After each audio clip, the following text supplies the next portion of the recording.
Hello friends, स्वागत है आपके अपने YouTube channel Vimlesh coaching classes में। दोस्तों, सीटेट 2023 का एग्ज़ाम जो कि 20 अगस्त को होने वाला है, तैयारी के लिए बहुत कम समय बचा है। आज हम लोग दोस्तों बाल विकास मीन्स सीडीपी के 30 प्रश्नों की एक और सीरीज का अभ्यास करेंगे। ये सभी प्रश्न दोस्तों बहुत ही महत्वपूर्ण है, क्योंकि दोस्तों ये सभी प्रश्न किसी न किसी सीटेट के एग्जाम में पूछे गए हैं। इस क्लास में हम लोग जो है बाल विकास मीन्स सीडीपी के 30 क्वेश्चंस को देखेंगे। हमारे साथ दोस्तों इन प्रश्नों को आप पढ़िएगा, लेकिन हमसे पहले आप आंसर देने का प्रयास कीजिएगा। और क्लास के अंत में दोस्तों जरूर बताइएगा कि इन 30 प्रश्नों में, आज के इस बाल विकास के 30 प्रश्नों में आपके कितने सही हुए। तो आइए देखते हैं दोस्तों। पहला प्रश्न हमसे पूछा गया है कि बच्चों द्वारा की जाने वाली त्रुटियों के संबंध में निम्नलिखित में से कौन सा कथन सत्य है। देखिए दोस्तों, सीटेट के प्रश्नों को पढ़ना सीखिए, उनके ऑप्शंस को भी पढ़ना सीखिए, क्योंकि जब तक आप सही से प्रश्न को नहीं पढ़ेंगे, उनके ऑप्शंस को नहीं पढ़ेंगे, तब तक आप सही उसका उत्तर भी नहीं खोज पाएंगे दोस्तों। तो आप सही से प्रश्नों को पढ़िए पेशेंस रख करके, और आपको आंसर दोस्तों निश्चित रूप से मिल ही जाएगा। ठीक है, तो जैसे पहला प्रश्न पूछा गया है कि बच्चों द्वारा की जाने वाली त्रुटियों के संबंध में निम्नलिखित में से कौन सा कथन सत्य है। पहला है, यदि एक शिक्षक क्लासरूम में सभी बच्चों की त्रुटियों को सुधारने योग्य नहीं है, तो यह संकेत करता है कि शिक्षक शिक्षा की व्यवस्था में असफल है। दूसरा ऑप्शन है, एक शिक्षक को प्रत्येक त्रुटि पर ध्यान नहीं देना चाहिए, अन्यथा पाठ्यक्रम पूरा नहीं होगा।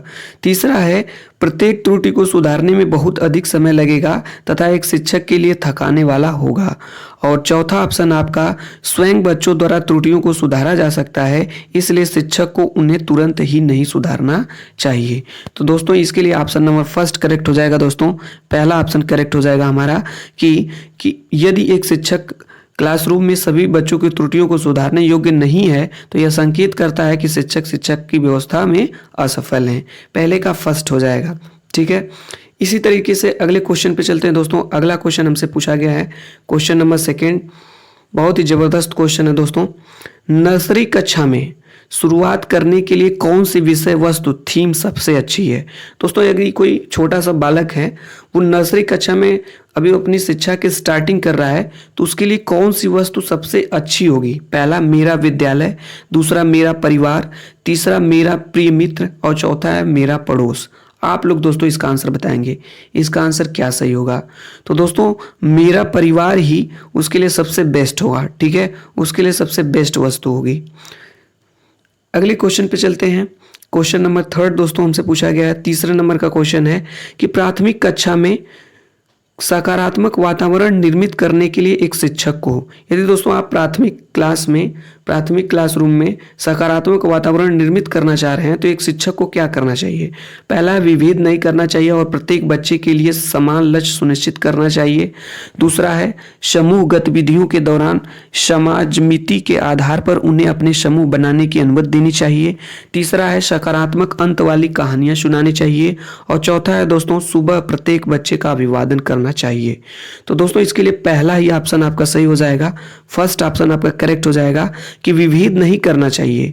ठीक है, और प्रत्येक बच्चे के लिए समान लक्ष्य सुनिश्चित करनी चाहिए, यानी समावेशी शिक्षा, सभी बच्चे सभी बालक क्या हैं, समान हैं। पहला ऑप्शन सही हो जाएगा। क्वेश्चन नंबर 4 है दोस्तों। क्वेश्चन नंबर 4 पूछा गया है कि एक बच्चा जो खाली स्थान से ग्रस्त है, वह सा और वाच, न्यूक्लियर और अनक्लियर में अंतर नहीं कर सकता है।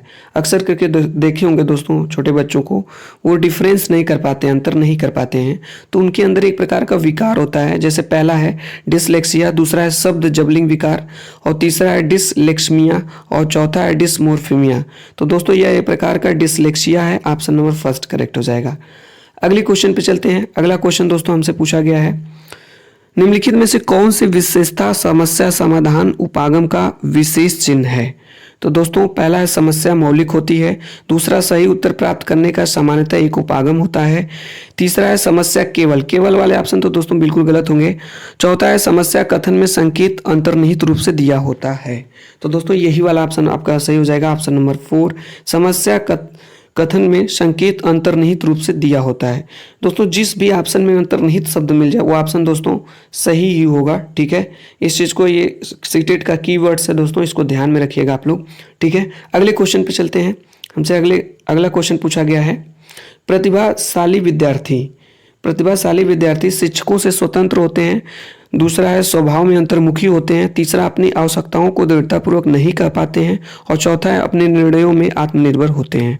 तो दोस्तों जो प्रतिभाशाली विद्यार्थी होते हैं वो आपका जो है अपने निर्णयों में आत्मनिर्भर होते हैं। ऑप्शन नंबर 4 सही हो जाएगा, चौथा ऑप्शन नंबर डी सही हो जाएगा। ठीक है, अगले क्वेश्चन पे चलते हैं। क्वेश्चन नंबर 7 हमसे पूछा गया है, चिंतन के सूचना प्रकरण सिद्धांत में निम्नलिखित चरण आते हैं। पहला प्रतिक्रिया क्रियान्वयन, दूसरा है प्रतिक्रिया चयन, तीसरा इसमें है श्रेणीकरण, और चौथा है पूर्व प्रक्रमण। इसको दोस्तों सही, इन जो चरण हैं इनको सही क्रम में आपको लगाना है। तो इसके लिए दोस्तों ऑप्शन नंबर 7 का हो जाएगा डी वाला, ऑप्शन नंबर डी करेक्ट आपका हो जाएगा। पहले दोस्तों घ हो जाएगा, पहले पूर्व प्रक्रमण होगा, उसके बाद ग श्रेणीकरण, उसके बाद दोस्तों आपका ख हो जाएगा प्रतिक्रिया चयन, उसके बाद क जो है प्रतिक्रिया क्रियान्वयन। ठीक है, तो 7 का ऑप्शन नंबर डी। बहुत ही महत्वपूर्ण क्वेश्चन है दोस्तों, इसको ध्यान से देख लीजिएगा। अगले क्वेश्चन पे चलते हैं।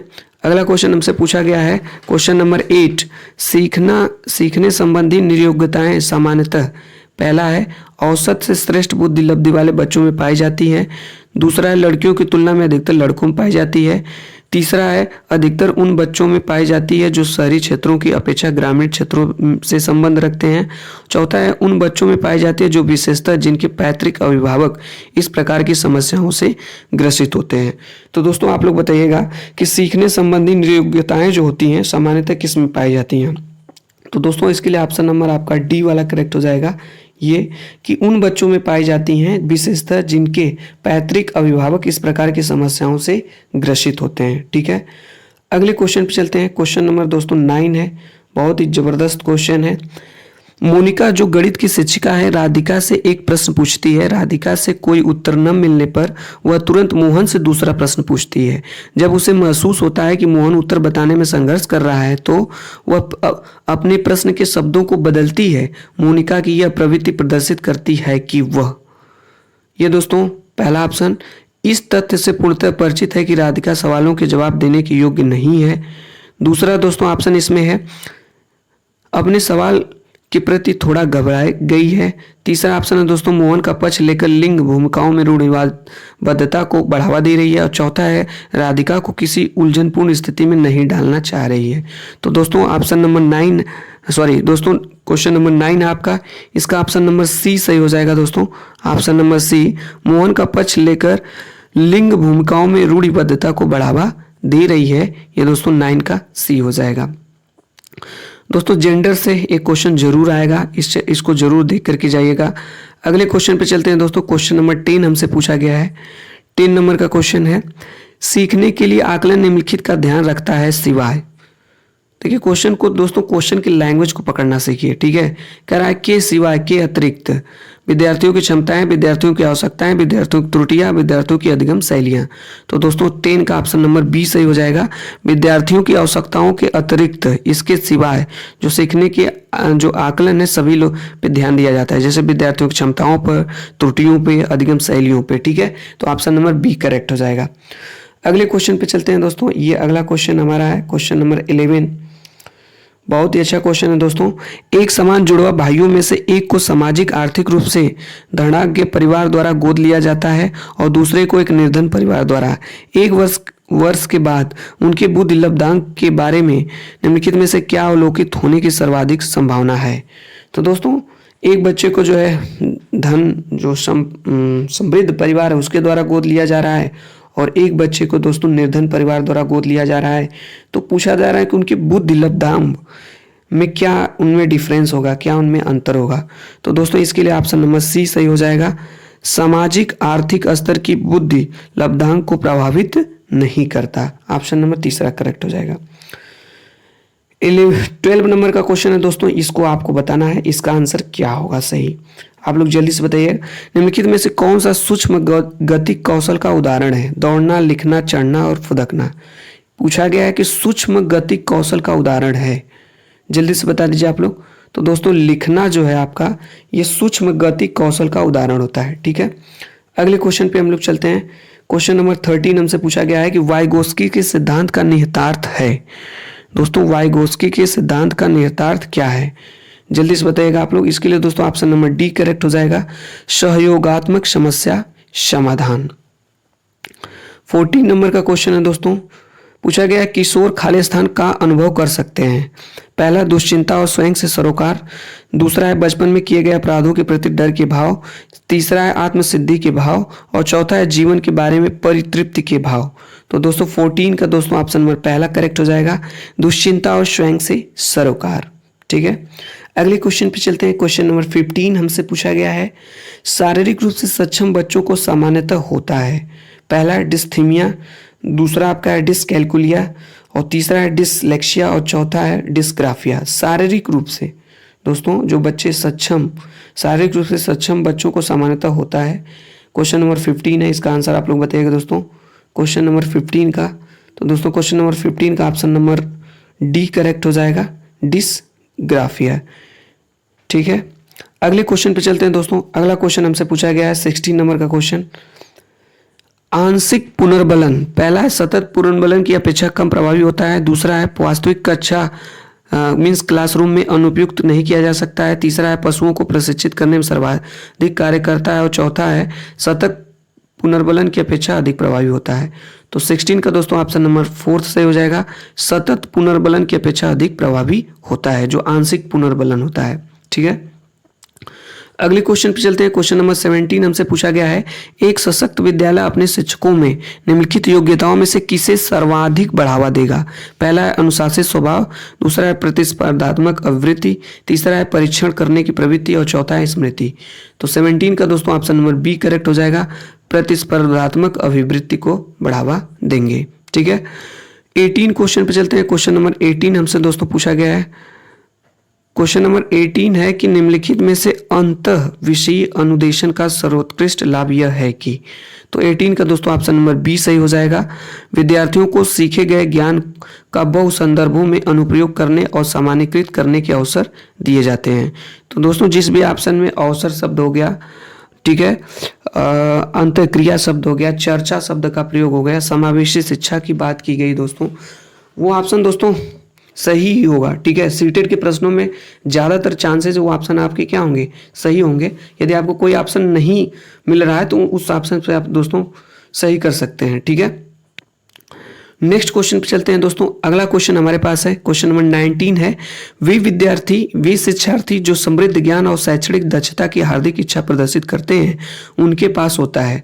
तो 19 का दोस्तों ऑप्शन नंबर फर्स्ट ही करेक्ट हो जाएगा, निष्पादन उपागम अभिन्यास। ठीक है, 20 पे चलते हैं दोस्तों। क्वेश्चन नंबर 20 हमसे पूछा गया है कि शिक्षक खाली स्थान के अलावा निम्नलिखित सभी को करते हुए समस्या समाधान को विद्यार्थियों के लिए मजेदार बना सकता है। देखिए दोस्तों ये क्वेश्चन थोड़ा सा डिफरेंस है, पूछा है के अलावा, के अतिरिक्त। तो जल्दी से बता दीजिए दोस्तों, 20 का हो जाएगा दोस्तों ऑप्शन नंबर बी, जब विद्यार्थी स्वयं से कोई कार्य करने की कोशिश कर रहे हो तो उनसे परिपूर्णता की अपेक्षा करना। दोस्तों ये वाला ऑप्शन आपका सही हो जाएगा, 20 का बी हो जाएगा। ठीक है, 21 पे चलते हैं दोस्तों। 21 नंबर का क्वेश्चन पूछा गया है, भाषा में अर्थ की सबसे छोटी इकाई है। ये क्वेश्चन दोस्तों बहुत ही महत्वपूर्ण है, कई बार सेटेट के एग्जाम में पूछे गए हैं। ठीक है, तो इसके लिए दोस्तों पहला है रूपीम, दूसरा है स्वनिम, तीसरा है संकेत प्रयोग विज्ञान, चौथा है वाक्य। भाषा के अर्थ की जो सबसे छोटी इकाई होती है दोस्तों वो होती है आपकी स्वनिम। ऑप्शन नंबर बी सही हो जाएगा। नेक्स्ट क्वेश्चन पे चलते हैं। अगला क्वेश्चन हमसे पूछा है 22 नंबर का कि बहुबुद्धि सिद्धांत निम्नलिखित निहितार्थ देता है सिवाय पूछा है के अतिरिक्त। ठीक है, 22 का दोस्तों ऑप्शन नंबर सी करेक्ट हो जाएगा, बुद्धि प्रक्रमण संक्रियाओं का एक विशिष्ट समुच्चय है जिसका प्रयोग समाधान के लिए किया जाता है। इसके सिवाय बहुबुद्धि सिद्धांत सभी में निहितार्थ होता है, जैसे विविध तरीकों से सीखने का आकलन किया जा सकता है, संवेगात्मक बुद्धि बुद्धिलब्धि से संबंधित नहीं है, विषयों को विभिन्न तरीकों से प्रस्तुत किया जा सकता है। तो 22 का ऑप्शन नंबर सी सही हो जाएगा। नेक्स्ट क्वेश्चन पे 23 पे चलते हैं। अगला क्वेश्चन हमसे पूछा गया है, निम्नलिखित में से कौन सा सीखने के लिए अधिगम रूप से अभिप्रेरित करता है। मीन्स कौन सा ऐसा है जो मोटिवेटेड, आपको मोटिवेशन प्रदान करता है अधिगम में। ठीक है, 23 का दोस्तों ऑप्शन नंबर सी करेक्ट हो जाएगा, लक्ष्यों को प्राप्त करने में व्यक्तिगत संतुष्टि जो दोस्तों होती है यही आपको अधिकतम रूप से अधिगम में अभिप्रेरणा आपको प्रदान करती है। क्वेश्चन नंबर 24 हमसे पूछा गया है कि बुद्धि लब्धांक सामान्यतः खाली स्थान रूप से शैक्षणिक निष्पादन से संबंधित होते हैं। तो दोस्तों हो जाएगा पहला ऑप्शन उच्च। ठीक है, अगले क्वेश्चन पे चलते हैं। क्वेश्चन नंबर 25 पूछा गया हमसे, 16 वर्षीय बच्चा बुद्धि लब्धि परीक्षण में 75 अंक प्राप्त करता है, उसकी मानसिक आयु खालिस्तान वर्ष होगी।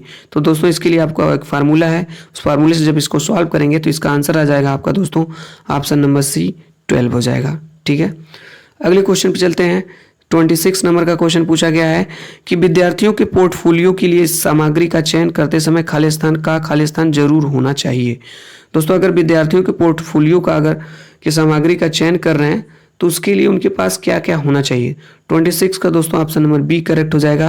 मीन्स विद्यार्थी करते समय विद्यार्थियों का समावेशन जरूरी होना चाहिए। ठीक है, ऑप्शन नंबर बी सही हो जाएगा।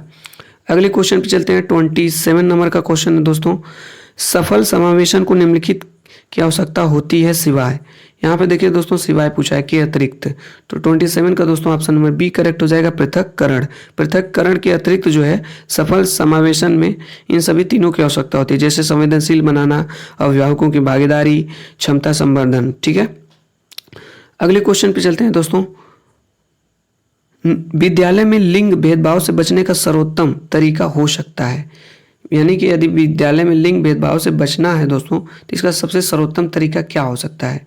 28 का दोस्तों फर्स्ट वाला ही ऑप्शन हो जाएगा, शिक्षकों द्वारा उनके लिंग पक्षपातपूर्ण व्यवहारों का अधिसंज्ञान। ठीक है, आज की क्लास का दोस्तों सेकेंड लास्ट क्वेश्चन ये रहा।